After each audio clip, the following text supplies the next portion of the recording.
Rapunzel, let down your hair. I can't. My hair's not long enough and this tower is too tall.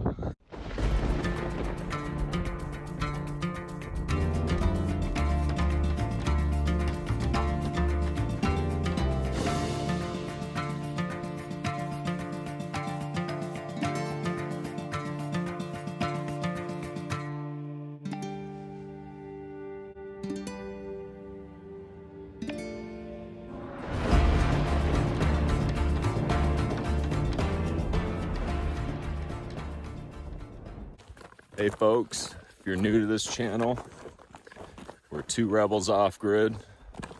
We left Colorado as fast as we could. We came to Cochise County, Arizona, and we've set up a new life off-grid here in Outlaw Acres Farmstead. Yep, and we are building a homestead slash farmstead from scratch.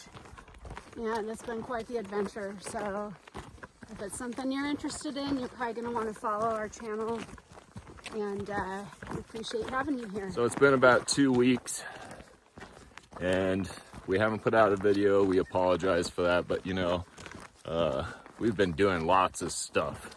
Yeah, very important stuff. Yeah, we've been talking about spring and trees and what we'd like to plant here, and we set off a budget for buying trees actually. And Keri found a nursery nearby. Yeah, actually our neighbors told us about it.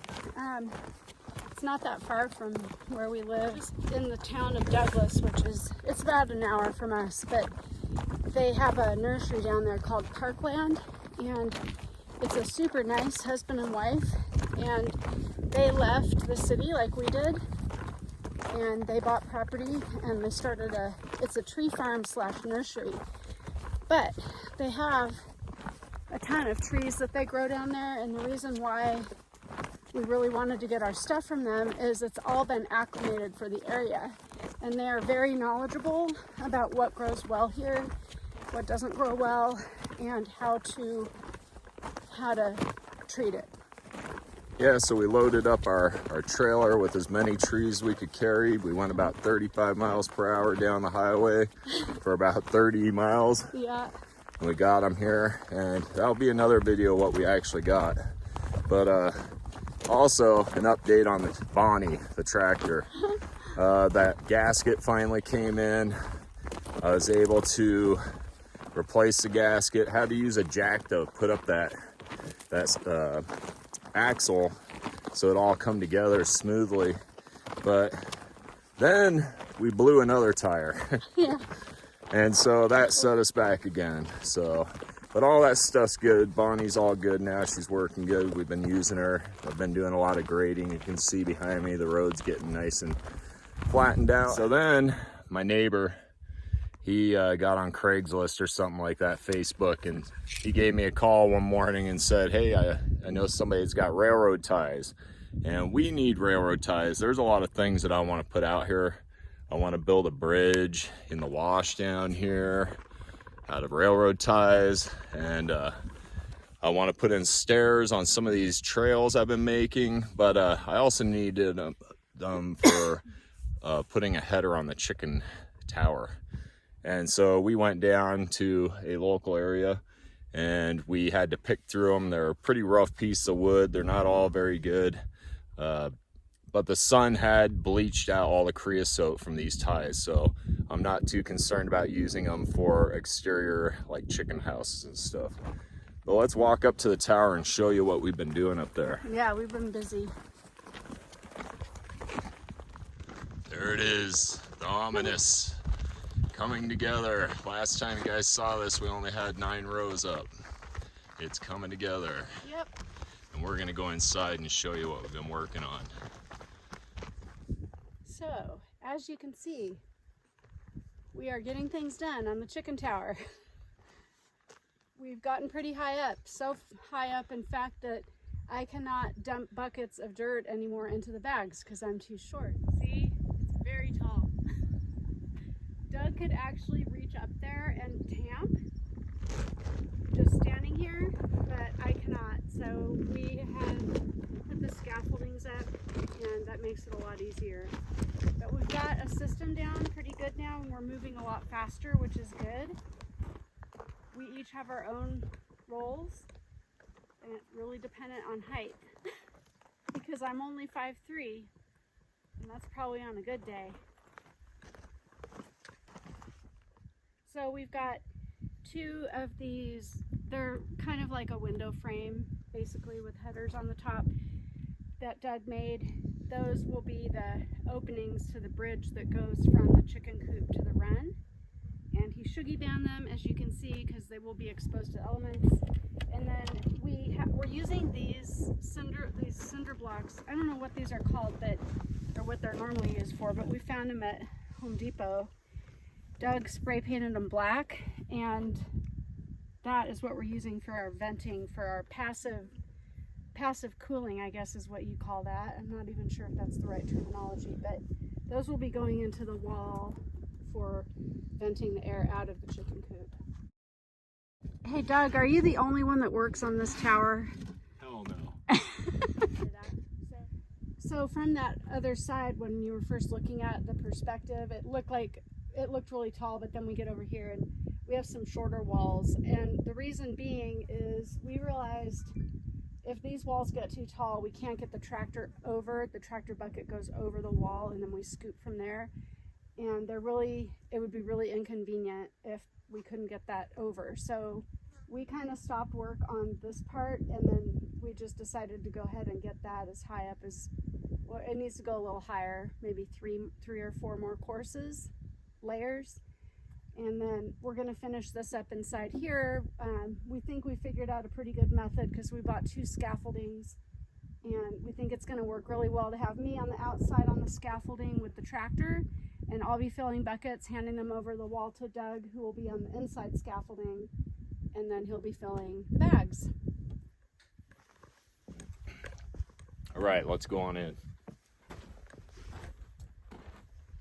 So, Keri said she's 5'3", I'm 6'5". We were probably at 7 feet here.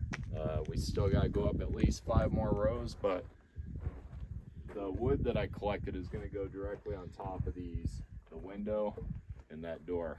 So we wanted to bring this up level first and not go any farther until we get this side caught up, and then I'm gonna put my big old headers up there and call that done.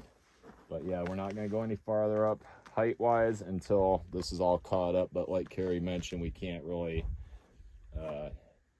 keep working the way that we've been working. So we got this side all done. Now we're gonna be directly working from that side of the wall, and we'll make it happen. But we came up here one day after not being up here for 5 days, and we had some friends, and you can see their little holes here. So although I don't think they can do much in here other than go into this foundation right here, right there, they can't really go between the hyper adobe and the stone foundation. There's no room there or anything. So they're basically just burrowing straight down. And we've set up traps, and I've caught 3 of these little suckers so far. So hopefully that's the end for now. They should probably want to stay out of here before the chickens move in. Hey Doug, what kind of friends? Mice. Yeah. Little ratonies. Little ratonies. Mice. In fact, there's actually... Oh, look. We got one in here. That's how big they are. They're not that big. There's seems to be 2 different types. We got the little ones like this, and we get the big ones that are bigger than my fist. Yeah. And those are the ones I don't like seeing. Yep, but, and we're setting these, we take them down out of the neighborhood. We usually go, twice a day? And we release them outside the neighborhood away from houses and let them have a second chance, because we'd rather do that than kill them, because we know they're also food for some of the wildlife. And if you notice now, I've inserted more rebar into this wall because we're getting to, I'll also put some rebar through here because we're getting to where it's getting really sketchy. So I want to make sure it's got a lot of rebar in there. So, and the wind got up to almost 50 miles per hour yesterday, and this thing hasn't even budged. I don't expect it will ever budge from that. Maybe an earthquake one day, but But as for wind, we don't think it's coming down from that. This window wasn't here last time. This is gonna have a shutter on it. There's not gonna be any glass on it. It's basically for ventilation, for extra ventilation in the summer, and to allow a lot more light in. And I took some of the reinforcement wood that was on this brace for the bottle wall and took it off, used it as cleats, and we're almost over the top of this baby. And that'll feel good because then we'll have one continuous bag going all the way over, and that will make me feel a lot more secure. So Clara, the cat that we got recently, she came, as you guys, most of you know, she came from a dairy farm not far from here, and she's been around a lot of animals, including big dogs and lots of farm animals, cows and chickens and things like that. So she was kept in her kitty house for 2 weeks, and then we started letting her out a little bit, supervised, a little bit over time, to make sure she understood that that cat house is where she stays safe. And we found her one of the first nights that we left her out all night. She had climbed into the run that we're keeping the goats and the dogs in, and was very comfortable in there, and the dogs were very comfortable with her. The Chihuahua still wants to go after her, and she sets her in her place. She gives her a swat, which is fine. And the other dogs are kind of pretty much indifferent to her, but she likes sleeping in there. She's in there all the time, and they get along really good. And when we're gonna give the goats milk, Clara gets all excited because we think maybe she got to drink a lot of milk down on the dairy farm, and she gets a little tiny container of milk, just a couple tablespoons, because it's not real good for them, but she gets her milk, and that is pretty cool for her.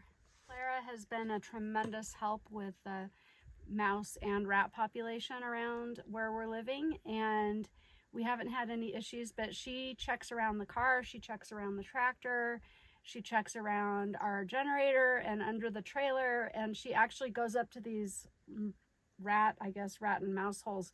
She sticks her paw down in it and fishes around, and we've noticed she's got a technique. She fishes around in there and they pop out the other hole. I guess they always maybe have more than one entrance, and she gets them. So we've seen her running around with them in her mouth. She's a pretty happy cat. She must be eating them because we've only found a few parts, but she's doing her job exactly like we wanted her to. All right, so yesterday during our 45-mile-per-hour winds, we decided not to come up here and work. So instead, I was like, well, what's something we can do around the campsite that's productive and we're gonna get something done? And we have lots of bottles laying around, and I have this blade I haven't yet taken out of the box. So we put this diamond blade. It can be used dry or wet. It's about $80 on Amazon, and it works very well. So we decided to cut all these bottles, put them together, about 14 inches wide. And after we went through all the bottles that we thought we had enough, it looks like we only got about half as much to finish this wall. So we might be asking neighbors and more restaurants for their bottles. But yeah, we got a lot of that done. We got it all taped up, and they're ready to be installed in this bottle wall here. Well, one last thing to talk about. I know this video is kind of long, but we've been accumulating a lot of video over the last 2 weeks, and we just wanted to put it all in one video, get it out of the way. And next week, hopefully, we can get back on our routine of 1 or 2 videos a week. But last thing we want to talk about, chickens. Those chicks have been in our house just getting bigger. Every morning I wake up and I'm like, what the? And they just seem to be doubling every day. So, and we're like, they have no room in that little box anymore. And we knew that was going to happen. So the past couple days we've been arranging temporary fencing and getting them out of the trailer, getting them outside into the sunshine. And Keri's going to talk about this. Let's go down and we'll take a look.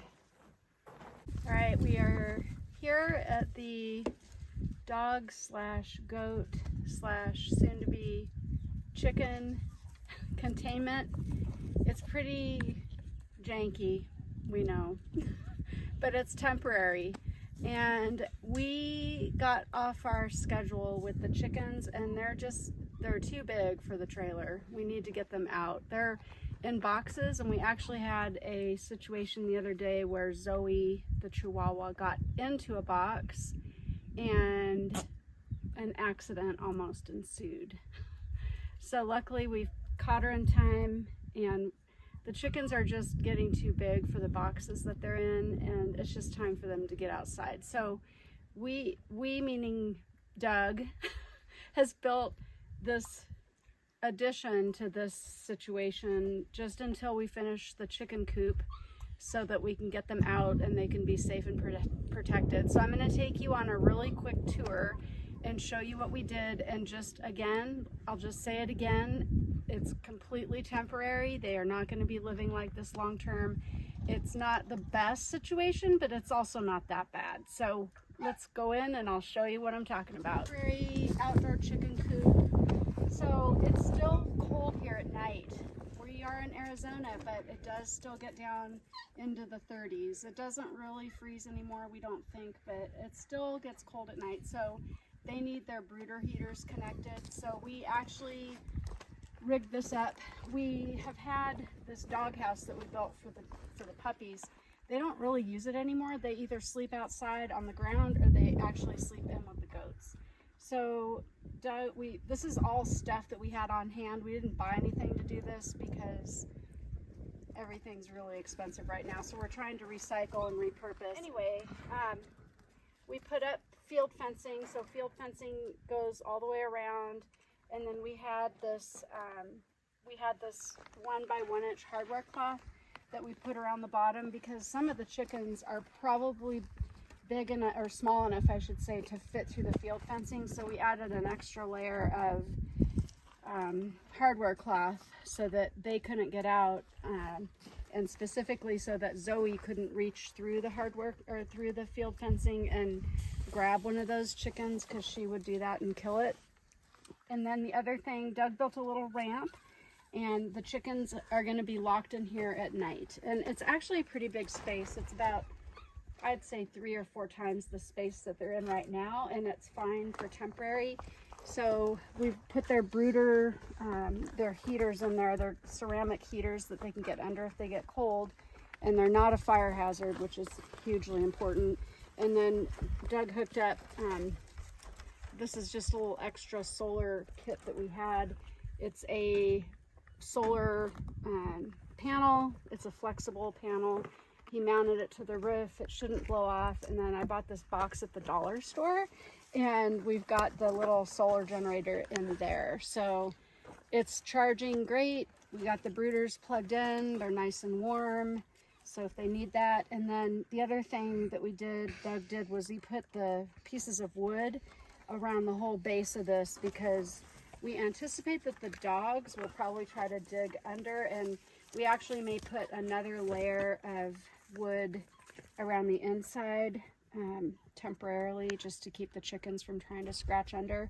But this will be good for them because they can get outside and get some nice sanitizing sunshine, and it's really nice during the day.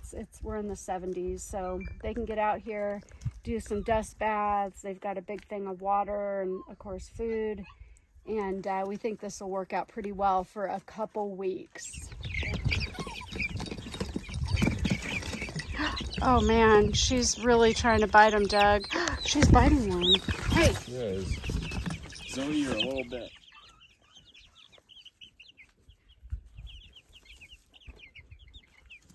I just want to narrate a little bit more of that. Do you still have my volume? Yeah. Alright, so we got the little chickadees released, and they are going to be happy out here. They'll be warm and secure at night, and what we discovered was the Chihuahua cannot be out here. She actually got one somehow through the fence and had a hold of its foot. So until the chickens get a little bigger, we're going to have to keep Zoe completely away from them. The other dogs don't really seem to care, and I think they're too big to get through the fence anyway. If we see that they're going to start digging, then we're going to have to put like something around the outside, probably cinder blocks or big rocks. But we also are getting some bird netting that we ordered that should be in today. It's a nice big piece of bird netting that we're gonna put over the top so that owls and birds of prey can't get in here. But this isn't big enough for a bird of prey to swoop down anyway. But an owl could easily sit on the roof of the doghouse and drop down and take out chickens. So we're gonna have to really make sure they're safe.